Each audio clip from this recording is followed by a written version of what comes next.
같이 오늘 말씀 같이 봉독하도록 하겠습니다. 누가복음 15장 17절로 24절 말씀입니다. 17절로 24절 말씀을 같이 읽어보도록 하겠습니다. 시작. 이에 스스로 돌이켜 이르되 내 아버지에게는 양식이 풍족한 품꾼이 얼마나 많은가. 나는 여기서 줄여 죽는구나. 내가 일어나 아버지께 가서 이르기를 아버지 내가 하늘과 아버지께 죄를 지었사오니 지금부터는 아버지의 아들이라 일컬음을 감당하지 못하겠나이다. 나를 품꾼의 하나로 부소서 하리라 하고 이에 일어나서 아버지께로 돌아가니라. 아직도 거리가 먼데 아버지가 그를 보고 측은히 여겨 달려가 목을 안고 입을 맞추니 아들이 이르되 아버지 내가 하늘과 아버지께 죄를 지었사오니 지금부터는 아버지의 아들이라 일컬음을 감당하지 못하겠나이다 하나 아버지는 종들에게 이르되 제일 좋은 옷을 내었다가 입히고 손에 가락지를 끼우고 발에 신을 신기라. 그리고 살찐 송아지를 끌어다가 잡으라. 우리가 먹고 즐기자. 이 내 아들은 죽었다가 다시 살아났으며 내가 잃었다가 다시 얻었노라 하니 그들이 즐거워하더라. 아멘. 오늘 말씀은 하나님을 기쁘시게 하는 삶은 하나님께로 향하는 삶이다 라는 제목으로 말씀을 전하기를 원합니다. 집 나간 탕자 이야기입니다. 집을 나간 탕자 이야기를 설교를 많이 들어보셨죠, 그죠? 그래서 저도 이 주제로 어떻게 하면 새로운 방향, 한 번도 들어보지 못한 설교자들은 항상 그런 생각 고민을 하는 것 같아요. 저거 내가 아는 내용인데 라고 얘기하면 어떻게 할까 하는 그런 걱정도 사실은 앞섰는데 설교를 하면서 참 많은 은혜를 받았던 그런 시간들이었습니다. 설교를 준비할 때마다 저는 항상 그 설교를 준비하고 묵상하는 기간이 참 좋은 것 같아요. 특별히 이번 설교는 호피에 선교 가서 했던 그런 묵상들이라 더 좋았던 것 같습니다. 호피 여러분들이 기도해 주시고 또 지원해 주시고 자원해 주셔서 저희들 5명 가서 열심히 잘 일하고 하고 너무 재밌고 좋았어요. 그리고 깨달은 것은 해머질보다는 설교 준비가 더 좋다. 해머질보다는 목회가 더 편하다. 그런 생각을 하면서 제 선교지인 이 벨리를 더 품고 사랑하게 되었습니다. 같이 가서 우리들 정말 5명의 브라더들이 가가지고 얼마나 재밌게 놀고 왔는지 일하고 왔는지 정말 너무 좋았어요. 다음에 기회가 되면 가족들이 같이 가서 BBS를 섬기고 또 형제들은 노가다를 하고 자매들은 BBS에서 그 동네 아이들 같이 이렇게 하면 너무 좋겠다는 생각들을 하게 됐습니다. 그래서 우리 선교팀 오늘 팀장 모임 할 때 우리 선교팀하고 또 의논하고 겨울이나 여름이나 아니면 그 땡스기빙 브레이크쯤에 우리가 할 수 있는 것들이 있는지 한번 같이 상의해 보기를 원합니다. 여러분, 인생의 방향이 우리의 인생을 결정하죠. 그리고 우리의 인생의 방향이 하나님을 기쁘시게 할 수도 있고 하나님을 근심스럽게 할 수도 있다라는 것들을 오늘 말씀을 통해서 묵상해 봅니다. 누군가를 기쁘게 한다는 것은 누군가를 사랑한다는 말입니다. 누군가를 사랑할 때 우리는 그 존재를 기쁘게 하려고 노력을 하죠. 남편이 아내를 기쁘게 하려고 하는 이유는 아내를 사랑하기 때문입니다. 아내가 남편을 기쁘게 하려고 하는 것은 남편을 사랑하기 때문이죠. 요즘 가사 일을 누가 얼마큼 해야 되느냐, 재정적인 문제를 얼마만큼 서로 나눠야 되느냐, 이런 것들로 따지기 시작하면 그 속에서 사랑은 없어지고 감정만 남는 거죠. 악감정, 힘들고 어려운 것들만 남는 거죠. 우리가 누군가를 사랑할 때 우리는 그 사람을 기쁘게 하기 위해서 많은 것들을 헌신하고 포기하게 됩니다. 오늘 말씀을 보면 히브리서 11장 6절을 한번 읽어보겠습니다. 시작. 믿음이 없이는 하나님을 기쁘시게 못하나니 하나님께 나아가는 자는 반드시 그가 계신 것과 또한 그가 자기를 찾는 자들에게 상 주시는 이심을 믿어야 한다. 하나님을 기쁘시게 하는 방법 중에 하나는 하나님을 믿는 거고, 하나님을 믿는 삶의 방식은 하나님을 찾는 것으로 나타난다. 제가 이 말씀을 통해서 집 나간 탕자 이야기를 좀 하려고 하는데, 먼저 집 나간 탕자가 그렇게 고생했던 것은 삶의 끝이 어딘지를 모르고 그 순간순간을 살았기 때문이다. 여러분 어떠세요? 여러분 삶의 끝이 어딘지 생각해 보신 적 있으세요? 내 삶의 끝은 어딜까? 죽음 말고요. 다 동일한 삶의 끝이 있겠죠. 죽음이라는 삶의 끝이 있습니다. 그런데 죽음 말고 우리 삶의 끝은 어디일까요? 생각해 보신 적 있으세요? 내 삶의 종착점. 그 종착점을 아는 사람과 알지 못하는 사람의 삶에는 엄청난 큰 차이가 있습니다. 사도 바울을 한번 보겠습니다. 한창 때 선교를 열심히 하고 선교의 일들이 일어나기 시작하는 그 시점에 사도 바울은 이렇게 고백했습니다. 빌립보서 3장 13절 14절 읽어보겠습니다. 시작. 형들아, 나는 아직 내가 잡은 줄로 여기지 아니하고 오직 한 일, 즉 뒤에 있는 것을 잊어버리고 앞에 있는 것을 잡으려고 표대를 향하여 그리스도 예수 안에서 하나님이 위에서 부르신 부름의 상을 위하여 달려간다. 표대를 향한다. 여러분, 지금 우리가 열심히 살고 있는데 제가 보면 우리 교인들 정말 열심히 살고 있어요. 그런데 열심히 살고 있는 그 끝이 어디냐? 그것을 알고 있느냐? 그 표대가 무엇인지 알고 있느냐? 그 표대를 아는 사람의 삶과 그 표대를 모르고 사는 사람의 삶은 갈수록 격차가 나고 마지막은 전도서에 솔로몬이 고백한 것처럼 헛되고 헛되니 모든 것이 헛되다라고 고백하고 인생을 마칠 것이냐, 아니면 나는 나에게 주어진 사명을 완수하고 살았습니다라고 고백할 거냐로 나뉘게 된다라는 거죠. 이런 사도 바울이 나는 달려간다. 어디를 위해서? 표대를 향해서. 여러분, 여기서 인생에 두 가지 중요한 요소가 있는데 하나는 뭡니까? 속도입니다. 남들보다 더 열심히 일하고 남들보다 더 열심히 노력하면 더 많은 것들을 이루겠죠. 그런데 속도보다 더 중요한 것이 있습니다. 뭐예요? 방향입니다. 표대가 없이 열심히 살아가는 사람은 계속해서 같은 사이클로 살아갈 때가 많아요. 열심히 일했다가 뭐 문제가 있으면 그것 때문에 다운됐다가 또 열심히 일했다가 문제가 있으면 다운되면 또 열심히 일했다가 항상 그 서클. 제가 교회 개척하기 전에 서바이벌 프로그램 많이 봤다 그랬죠. 저도 살아남아야 되니까. 요즘은 잘 안 보는 거 보면 살만한가 보다 그렇게 생각할 때가 있는데, 그 길을 잃었을 때 사람들이 반경 몇 미터를 뺑뺑 돈대요. 표대가 없으면. 자기는 곧게 가고 있다고 생각하는데 표대가 없으면 계속해서 돌다가 그 안에서 죽는데요. 그렇기 때문에 길을 잃었을 때 가장 중요한 것은 높은 곳에 올라가서 내가 가야 될 곳을 정하고 그쪽으로 계속해서 가야 된다는 것입니다. 인생의 표대가 없으면 열심히 살면 열심히 살수록 우리는 번아웃이 되고 우리의 삶을 낭비하게 된다. 어때요? 우리는 아직 그래도 젊죠? 표대가 없이 젊어서 열심히 사는 것과 표대가 있어서 젊어서 열심히 사는 것은 엄청난 차이를 만들어낼 수 있다는 걸 알아야 돼요. 우리의 끝은 어디일까요? 여러분들이 지금 일하고 있는 그 일의 끝은 어디일까요? 거기에 대한 답이 없으면 때로 우리는 굉장한 낙심, 굉장한 절망, 굉장한 허무주의에 빠질 수 있다는 것 알아야 됩니다. 오늘 말씀을 들으면서 내 삶의 방향, 내 삶의 중심은 어디로 향하고 있는지 한번 점검해 보면 좋을 것 같습니다. 여기 인생의 목표 없이 표대 없이 살아간 한 사람의 이야기가 나오죠. 바로 집 나간 탕자입니다. 탕자는 인생의 목적이 없었어요. 인생의 표대가 없었어요. 단지 아버지 안에서 누리고 살아갔던 것, 아버지 안에서 살아가고 있는 그 삶이 답답해서 어느 순간에 그의 마음이 세상을 향하게 됐다라는 것입니다. 아버지를 기쁘시게 하는 방법은 우리 생각의 중심이 아버지로 향할 때 하나님 아버지가 기뻐하신다라는 것입니다. 탕자는 그 생각의 중심에 누가 있었어요? 아버지가 계셨던 것이 아니라 자기 자신이 있었습니다. 삶을 살아가면서 우리가 길을 잃어버릴 때는 언제냐면 자기 중심적으로 살아갈 때, 자기만 바라볼 때 길을 잃어버립니다. 탕자가 지금 세상 사람들이 보기에는 성공 가도를 달리고 있는, 이제 앞으로는 꽃길만 걸을 것 같은 그런 상황인데 결국 그의 삶은 우리가 성경 본문에서 보듯이 바닥을 치는 삶이 되었다라는 거죠.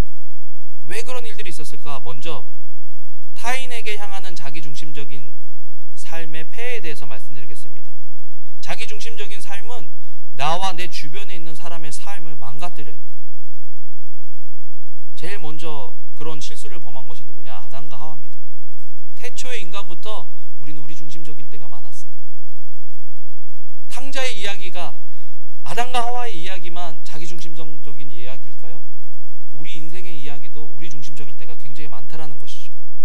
오늘 말씀을 들으면서 집 나간 내가 그 탕자였다, 우리가 그 탕자다라는 것들을 생각하고 우리가 어떻게 우리 삶의 생각과 삶의 방향을 하나님께로 돌릴 수 있을까를 고민해 보면 좋겠습니다. 창세기 3장 5절 같이 읽어보겠습니다. 시작. 너희가 그것을 먹는 날에는 너희 눈이 밝아져 하나님과 같이 되어 선악을 알 줄 하나님이 아심이니라. 사단이 인간을 유혹해서 죄를 짓게 만들 때 제일 먼저 한 것이 뭐냐면 너도 하나님처럼 될 수 있다. 하나님이 선과 악을 결정하는 것이 아니라 네 스스로가 선과 악을 결정할 수 있어 라고 이야기하는 거죠. 우리가 살아가는 시대는 개인적인 생각과 취향을 인정해주고 그것이 옳다, 그것이 나쁘지 않다라고 이야기해야 되는 그런 상황, 그런 현상 속에, 사회 속에 우리는 살아가고 있습니다. 거기에다 대고 성경적인 가치관을 얘기하면 편협하고 속이 좁은 사람, 굉장히 극단적인 사람이다라고 판단받게 되죠. 이런 상황 속에서 정말 저는 이 말씀을 준비하면서 요즘 우리가 살고 있는 상황이 정말 사단이 아담과 하와를 유혹하던 그 상황과 다를 것이 무엇이냐. 너만 좋으면 좋다, 너만 행복하면 된다, 가정이고 관계고 필요 없이 너만 좋으면 좋다, 네가 기준이다 라는 것들을 얘기하고 그것들을 인정받으려고 노력하는 세상이 지금 세상이 아닌가. 어떻습니까? 우리가 지금 가지고 있는 선과 악에 대한 그런 기준은 말씀에서 말씀하고 있는 선과 악에 대한 기준이냐, 아니면 우리 중심적인 세상에서 말하고 있는 그 기준으로 우리가 살아가느냐 점검해 볼 필요가 있겠죠. 왜 이런 얘기를 하냐면 탕자도 자기중심적인 생각으로 아버지에게 나아갔다라는 것입니다. 누가복음 15장 12절 같이 읽어보겠습니다. 시작. 그 둘째가 아버지에게 말하되 아버지여 재산 중에서 내게 돌아올 분깃을 내게 주소서 하는지라. 아버지가 그 살림을 각각 나눠 주었더니. 여러분, 이게 참 폐륜적인 건데 뭐냐면 유산은 언제 받는 거예요? 아버지가 돌아가시면 남기는 것이 유산이죠. 그런데 둘째 아들이 아버지에게 와서 아버지 재산 중에서 나에게 줄 것 미리 주세요. 무슨 말이에요? 나 아버지 죽을 때까지 못 기다려. 빨리 내 목 챙겨. 이게 자기 목입니까? 자기 몫입니까? 사실은 이건 자기 게 아니거든요. 아버지 거거든요. 그런데 자기 중심적으로 생각하다 보니까 아버지께 자기 거라고 생각하고 아버지의 감정, 아버지의 뜻, 아버지의 생각과는 상관없이 지금 자기 걸 달라는 거예요. 자기 것도 아닌데. 탕자가 정말 못됐죠. 우리가 기도하고 있는 기도 제목들을 한번 생각해 볼까요? 우리가 지금 드리고 있는 기도가 아버지의 뜻에 맞는 기도냐, 아버지의 생각과 아버지의 감정을 우리가 생각하면서 드리는 기도냐, 아니면 이 탕자처럼 당연히 내 거 주세요 하고 하는 것처럼, 처음부터 내 것이었던 것처럼 왜 빨리 안 주냐고 그렇게 하나님께 나아가서 기도하고 있진 않느냐. 어때요? 우리 기도는 어떤 기도입니까? 지금 하나님 아버지의 뜻 가운데 하나님 아버지의 마음과 하나님 아버지의 생각을 우리가 헤아리면서 드리는 기도입니까? 아니면 자기중심적인 기도냐. 그러면서 저도 나도 이 탕자다, 내가 지금 구하고 있는 기도의 제목들 중에 많은 것들이 마치 내 것이냐, 마치 왜 빨리 안 주느냐, 못 기다리면서 하나님한테 달라고 하고 있지는 않은가. 그리고서는 자기중심적인 기도를 드렸는데 기도가 응답이 됐어요. 뭐예요? 아버지가 재산을 나눠줬어요.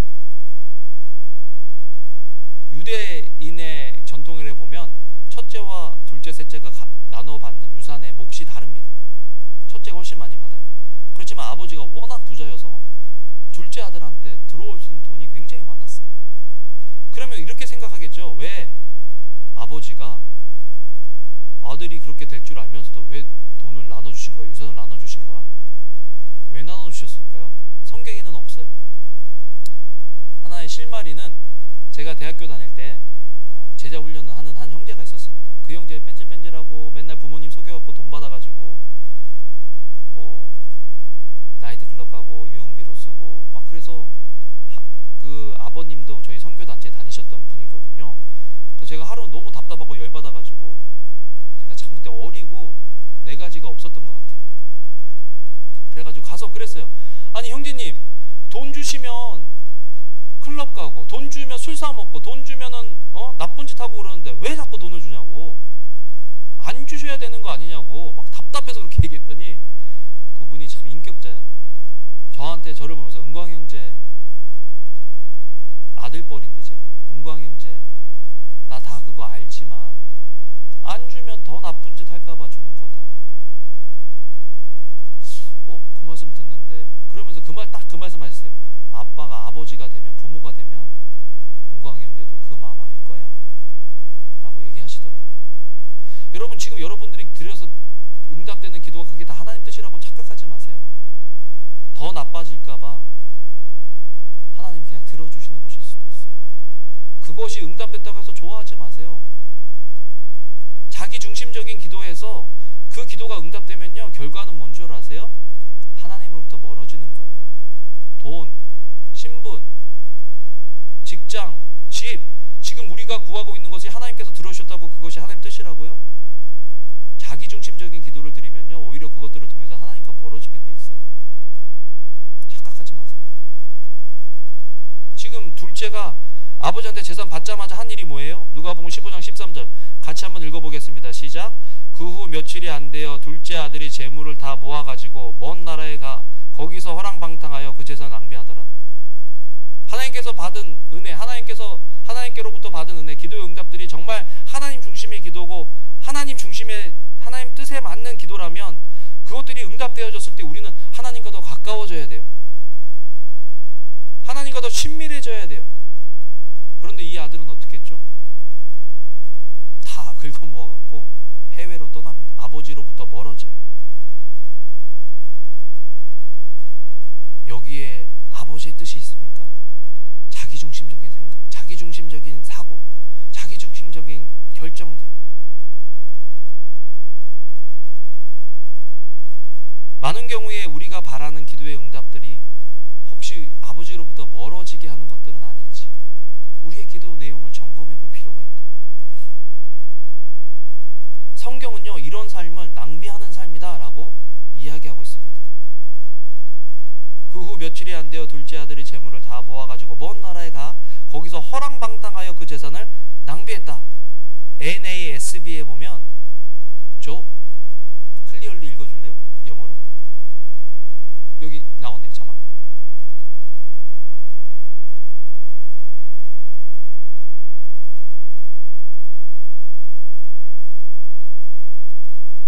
네, 하나님으로부터 멀어진 삶을 낭비하는 삶이라고 지금 이야기하고 있습니다. 여러분 우리 마음은 지금 하나님으로부터 멀어져 있지는 않은지 뭐 이 정도면 됐지. 부모 자식 간에 이 정도면 된 게 있습니까? 부부의 사랑 간에 이 정도면 된 것이 있습니까? 그렇게 생각하는 순간 그건 멀어져 있는 거예요.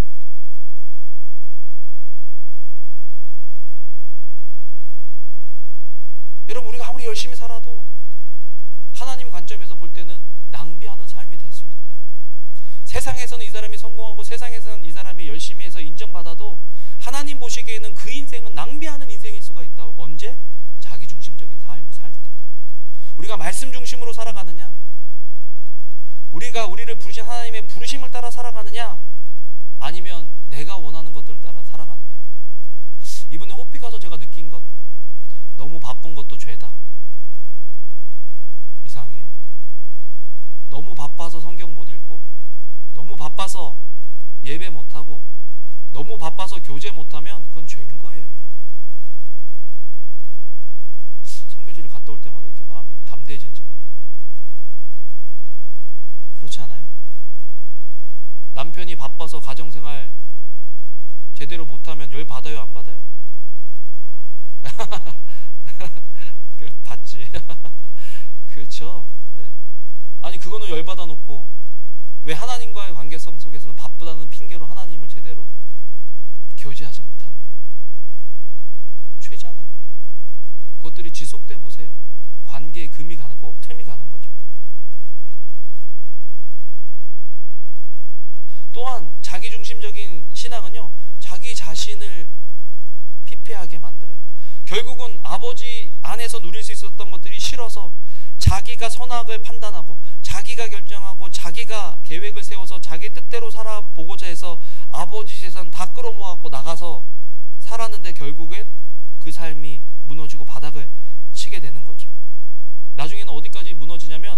돼지 치는 사람 밑에 들어가서 일하는 일꾼이 돼버려요. 아들이 종이 되는 거죠. 그런데 거기에 흉년이 들어서 먹을 것이 없어지니까 돼지 먹이는 걸 먹으면서 사는 거예요. 이렇게 먹다가 죽겠다라는 생각을 딱 하는 거죠. 그러면서 어떻게 돼요? 아버지가 생각나기 시작합니다. 그게 뭐냐면 은혜예요. 은혜가 이 사람에게 임하기 시작하는 거죠. 누가복음 15장 17, 19절 같이 읽어보겠습니다. 시작.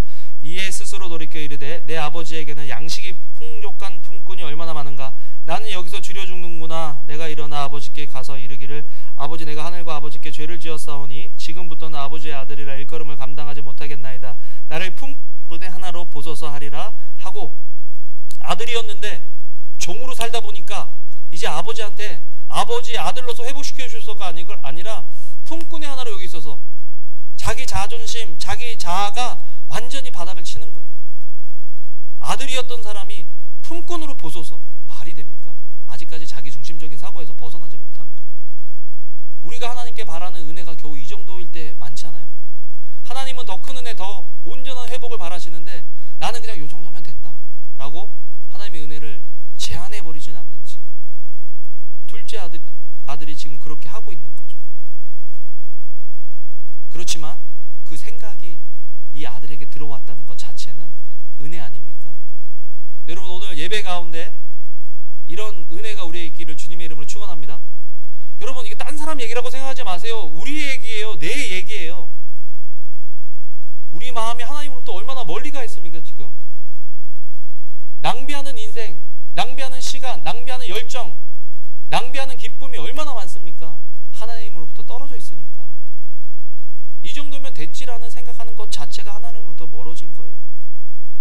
사랑에 이 정도면 된 게 어디 있어요? 더 해주지 못해서 아쉽고 미안한 거지. 두 번째로, 생각의 중심을 아버지께로 향할 때 하나님을 기쁘시게 한다면, 그 두 번째는 삶의 중심을 아버지께로 향할 때 하나님을 기쁘시게 할 수 있게 된다라는 겁니다. 신앙생활을 하면서 착각하는 게 뭔지 아세요? 회개하고 은혜 받고 하면 밖에 나가면 새로운 사람이 되는 줄 알죠? 그럴 수도 있지만 그렇지 않을 때가 많아요. 우리가 낙심하고 실망하고 몇 번 트라이 해보다가 아예 시도도 안 하는 이유가 뭔 줄 아세요? 해봐도 안 된다고 생각하기 때문이에요. 지금 둘째 아들이요, 은혜의 생각이 들어왔어요. 아버지께로 가야 되겠다. 그것이 잘못된 생각일지라도 하나님을 향한 생각이기 때문에 하나님이 그것들을 인도해 주실 거예요. 아버지께로 가고 있어요 지금. 그런데 돈이 많았을 때 너무 멀리 가버린 거예요. 돈이 많았을 때 멀리 가는 건 재밌죠. 좋죠. 좋은 경험이죠. 행복하죠. 기쁘죠. 그런데 돈이 없으면 멀리 가는 게 좋습니까? 안 좋습니까? 고난이에요. 고생이에요. 여러분, 지금 둘째 아들은요, 신발도 못 신고 뭐 사 먹을 돈도 없고 배를 타거나 뭐 편하게 올 수 있는 수단이 아무것도 없이 터벅터벅 걸어가야 되는데, 날씨가 덥고 건조하고, 와, 호피에서 이렇게 해머지를 좀 했는데, 해머지를 이렇게 막 하다가 더우니까 선교사님이 이쯤 하면 됐다라고 얘기하는 줄 알았는데 뭐 더 해야죠 이렇게 하니까 갑자기 짜증이 확 이렇게 올라오더라고요. 갑자기 이것도 하라고 막 그러면서 막 하려고 그러는데 갑자기 구름이 딱 와가지고 진짜 이렇게 시원하게 만들어 주셔서 일을 끝낼 수가 있었거든요. 말은 못하고 누가 말했으면 위로받고 그래도 하자 이렇게 했을 건데 아무도 말 안 하고 나 혼자만 생각하고 있고 이렇게 하고 있었는데, 그랬는데 이 아들은요, 그런 길을 맨발로 먹을 것도 없이 떠벅떠벅 걸어가는 거예요. 해가 비치면 해를 맞고, 해가 떨어지면 얼마나 추운지 모르시죠? 사막은요, 해가 떨어지면 엄청 추워요. 춥고 배고프고 무섭고 외롭고, 얼마나 처량하게 지금 아버지 집으로 가고 있습니까? 너무 멀리 가서 아버지께로 돌아가는 길이 먼 거예요.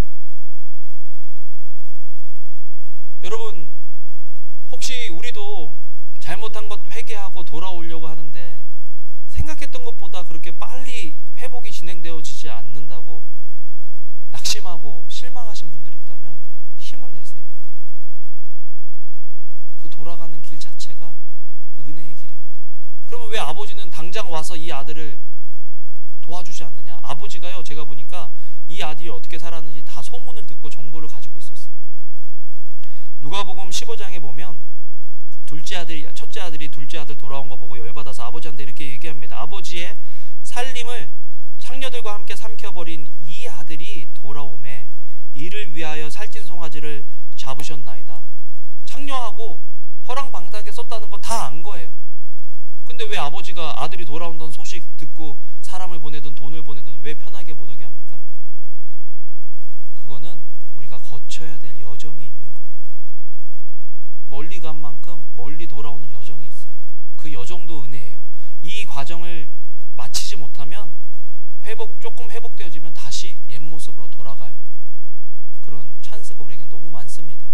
그래서 하나님이 참으시는 거예요. 하나님이 참으시는 거예요. 그런데 이 아들이 육신적으로만 힘들었을까? 이 아들은 영적으로, 감정적으로 너무 힘들었습니다. 왜? 여러분, 생각이라는 게요, 너무 자주 바뀌거든요. 은혜 받아서 야, 이제 아버지께로 나 그냥 품꾼으로 해서 그냥 밥이라도 얻어먹고 살아야 되겠다라는 마음으로 가기 시작했는데 가면 갈수록 갑자기 두려워지는 거예요. 아버지가 이런 나를 받아줄까? 아버지가 이런 나를 용서할까? 갈까 말까? 갈까 말까? 갈까 말까?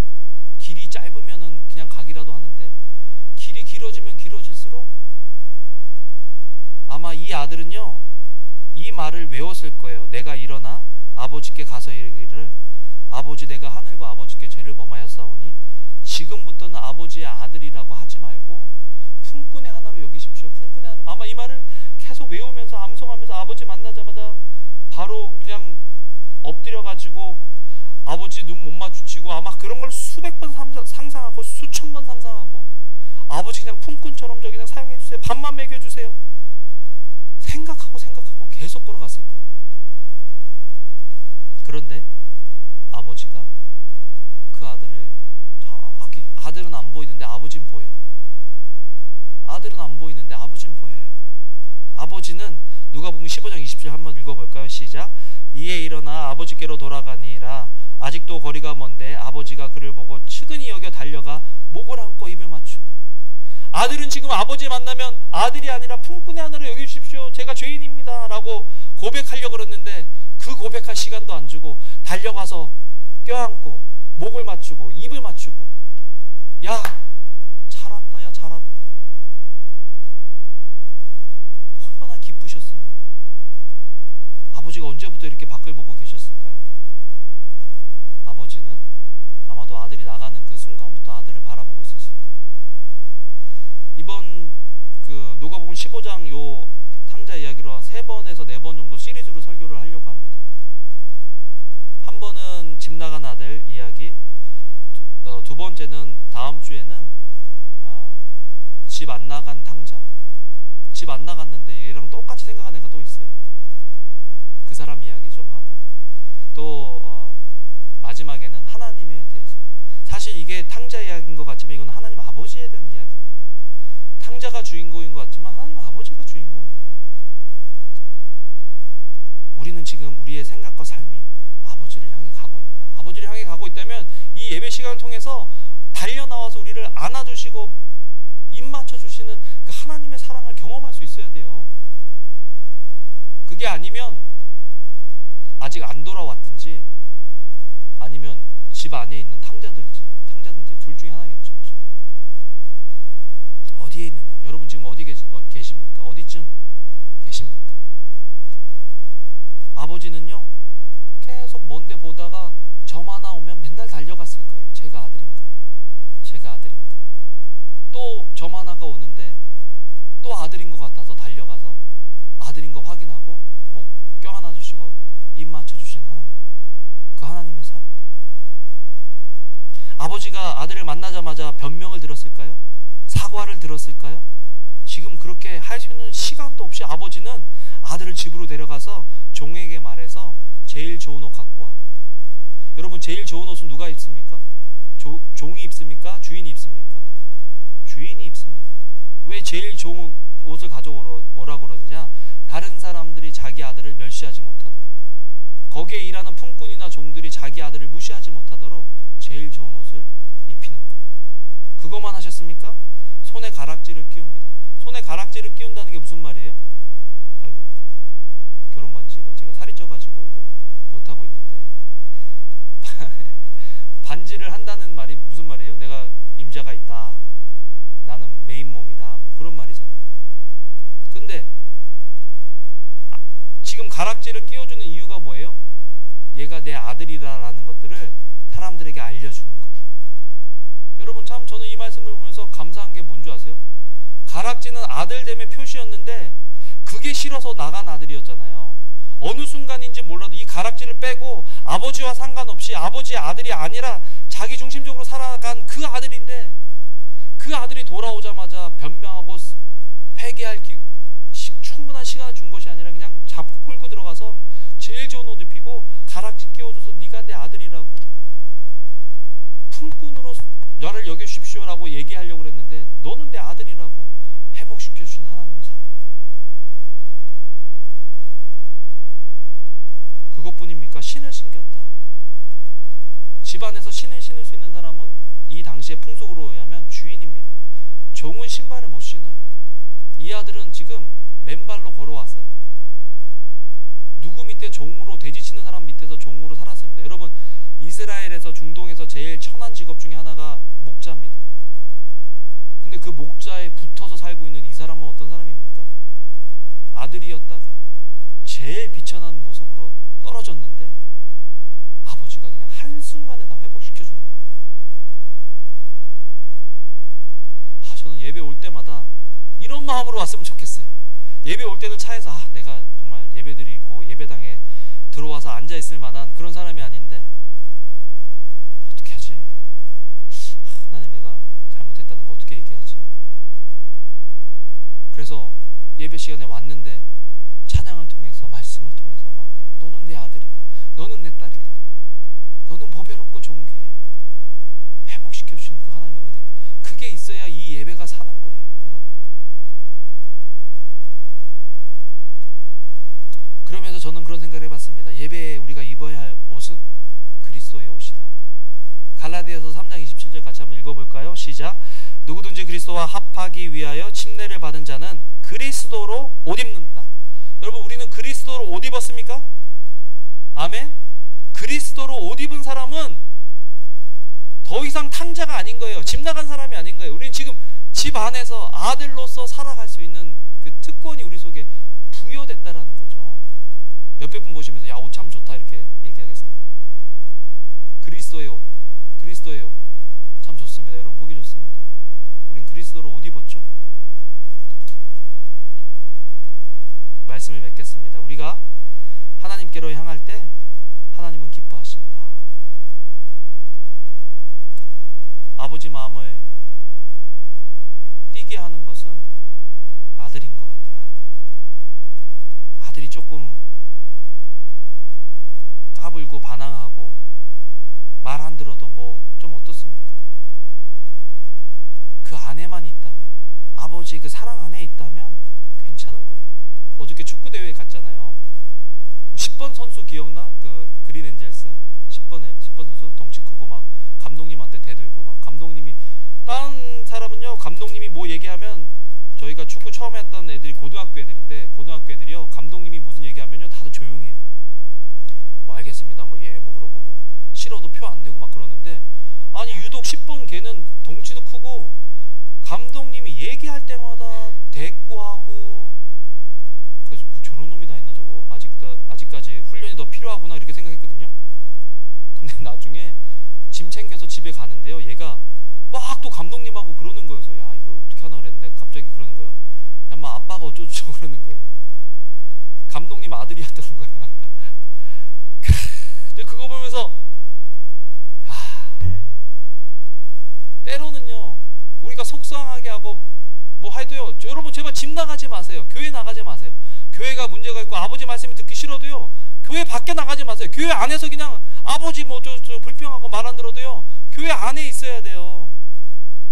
근데 깨달아졌어요. 야, 저게 아들권이지, 저게 자녀권이지. 자녀는 저런 거예요. 품꾼이 아니라 우린 자녀라니까요. 다음 주에는 둘째 아들에 대해서 얘기하는데요. 첫째 아들에 대해서 얘기하는데요. 첫째 아들이요, 아들인데 첫째 아들도요, 자기를 종으로 생각하고 살았어요. 아마 우리 가운데 그런 사람도 좀 많을 건데. 둘째 아들 이야기 다음 주에 전해드리도록 하겠습니다. 어쨌든 생각하세요. 나는 따라해봅시다. 나는 종이 아니고 아들이다, 딸이다. 누리고 계세요? 감사하고 계세요? 여러분, 진짜 삶이 다 박살이 나서 주님께로 돌아오지 말고 지금 돌아오는 은혜가 있기를 주님의 이름으로 축원합니다. 아멘. 기도하겠습니다. 하나님 사랑합니다. 하나님 감사합니다. 오늘 말씀을 통해서 저희들 주신 그 말씀이 우리에게 도전이 되고 위로가 되고 격려가 되고 소망이 될 수 있도록 주여 도와 주시옵소서. 감사를 드립니다. 예수님 이름으로 기도합니다. 아멘. 아멘.